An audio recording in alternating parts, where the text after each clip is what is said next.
Hey team, in this video we're going to have a look at how much electricity my mushroom farm here uses. We grow gourmet mushroom species here which are relatively easy to produce and they sell at quite a high value to restaurants and farmers markets and the like. But to grow them it takes electricity. And you might not know exactly how much electricity it takes. So in this video we're going to try and answer that question. We've got a sort of, we're on the large size here of a small mushroom farm, I would still call it. The biggest mushroom farm in New Zealand, which is a button mushroom farm, will do about 200 tonnes a week. We're way under that, right? We're at like 100 kilos a week. We do a few other things here, such as make grow kits, do YouTube channels and whatnot. But we'll take you through all the parts of my farm. We'll show you what uses power, how much power it uses. And then at the end of the video, we'll show you our monthly power bill, how we calculate the monthly power bill. Obviously, we're growing mushrooms at home here. So we assign a portion of that total power we spend at home onto our business. If you are interested in growing mushrooms as a business, we also have a course on how we make money growing mushrooms. It'll be in the About section or the top pinned comment, so do check that out. But in the meantime, let's crack on and let's just see what is using all our power here at the farm. So how we'll do this is we'll go for a walk around my farm and we'll see exactly what is using power. The first thing we'll go to is my power board on the wall. This is it over here, up here. Now what we've had installed in this power board up here on the top left hand corner is a power meter. Now that's going to tell me exactly how much I'm using down here at our farm. The main power comes into our house, which is up just over there, and then we've got a separate power line which comes down to the farm here into this power board up here, and we've got this device set up here which tells me exactly how much power I've used, and that's how I differentiate between what we're using at home for personal use and what I'm using on the farm here, because of course everything I use on the farm is a cost associated to the farm, so I want to make sure I'm recording that as such.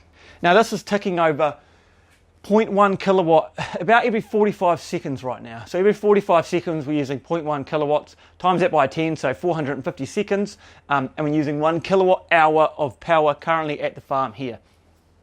Now this is my office here. We've got a computer down here, but on the wall over here we've got a heat pump running. That's quite a grunty heat pump.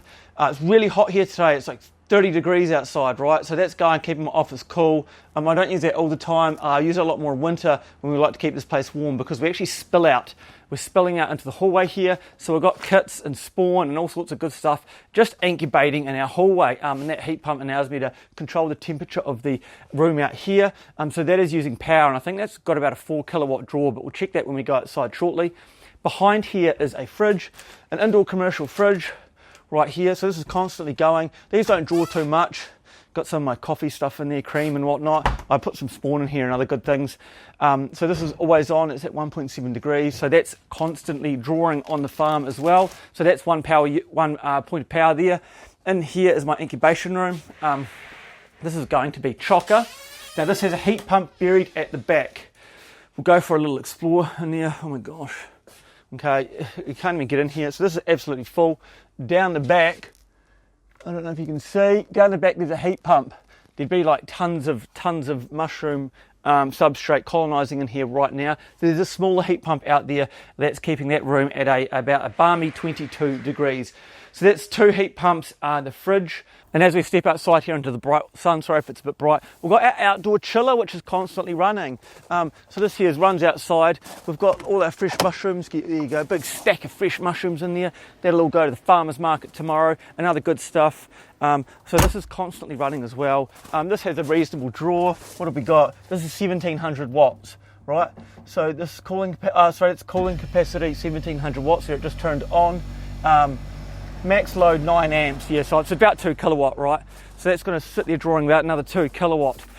Inside our fruiting rooms here, up the top here, we've got a couple of fans. They are not drawing too big. We've got a controller in here. Sorry, we're mounting more sensors onto it. So we've got all this cable, which I'm playing around with right now. And in here, we have our humidifiers, which have a bit of a draw. Homemade humidifier, that thing never stops. And of course we've got our lights on the roof there, which also have a current draw as well. None of those devices draw too much, but we've got another couple around here. If we go on behind my fruiting rooms here, it gets pretty mucky back down here. We can see we've got our extracting fans here and our LED drivers there, so they're actually quite grunty. That's 20 amp on 24 volt, which is about 500 watt output. So there's about 500 watt output each of those, and there's 2 of them. So that's a kilowatt, which can charge the power the LED lighting in there. They're not drawing a kilowatt, but they are capable of that. Also in here we've got our instant hot water heater. That's actually 18 kilowatt. That's a whopper. So if you run that, you're really sucking the power away. We've got another small power board in here, a couple of jugs, a whole lot of bags. These are all seconds. These all have little spots of contamination. They haven't grown very well. So we actually just try and fruit those ourselves in there. And of course, lights on the roof and whatnot. Those lights, when you add them all up, if I turn the lights on in here, it's probably like a 700 watt draw. So it's actually not negligible. All these little things when you're running a mushroom farm, you turn them on and they just add that little bit on top of your power bill. But right now we'll go at the back where we've got another couple of high draining devices. If you've seen previous videos of my mushroom farm, you know what's back out here. We've got our preconditioning room right here. Right, preconditioning room. This has a big grunty. Oh, the humidifier's going. Here we are in here. Just turn the lights on. Here we are, lights on. Big commercial heat pump diking up on the wall here. That's preconditioning the air. This humidifier's humidifying it. Not much else in there. A little heater down the back here. That's only used in winter on really cold nights. Then there's just a couple of sensors, filtering all our air going down to our fruiting rooms, relays, so on and so forth. The draw on that little humidifier there, humidifiers actually use a reasonable amount of current. That's about 500 watt there, 480 watts to be precise. So that's a 500 watt draw on that little guy down there. And out here, this is the outdoor inverter for my commercial heat pump inside there. And it says down here that this is capable of 28 rated current, 28 amps. So 28 times 240 volt, what it runs at is probably about 7 kilowatt. So that's got a draw capable of about 7 kilowatt. And then here in my substrate preparation area, we've got my little 4.5 kilowatt boiler, homemade boiler here running. That's been turned on today. It gets a bit dusty, it's all right. That's heating up. That's at 91.3 degrees. That's 4.5 kilowatt. And my ribbon blender over here, which is about 6 kilowatt, I believe. So when we run this, it's not on. Can run this, and that's I think it's about 6 kilowatt. It might be 4. I don't know, but it's not too bad. It's a big motor in there, and electric motors do actually have quite a big current draw to them. And these are my 2 outdoor inverters for my lab and my office, which you saw at the start there. This is about a kilowatt or 1.2, I think it is. And what's this one here? It's about 3 heating, cooling, power input, 2 kilowatt. So that's about 2 kilowatt on that one there. And finally we have this bad boy in here. That's running right now, and this is irrigating my paddock. And that's about 6 kilowatt. So that's an irrigation pump in there, that's irrigating the paddocks. On our farm here, we charge all the maintenance of our paddocks out to the farm. Basically, my house is my house, and anything involved with the land gets associated to the farm here, and all those expenses get put on the farm. So we run a bit of irrigation on the paddock to keep them comfortable, and that's obviously power attributed to the farm. And lastly, in my incubation room here, we've got our autoclave here that's 6 kilowatt.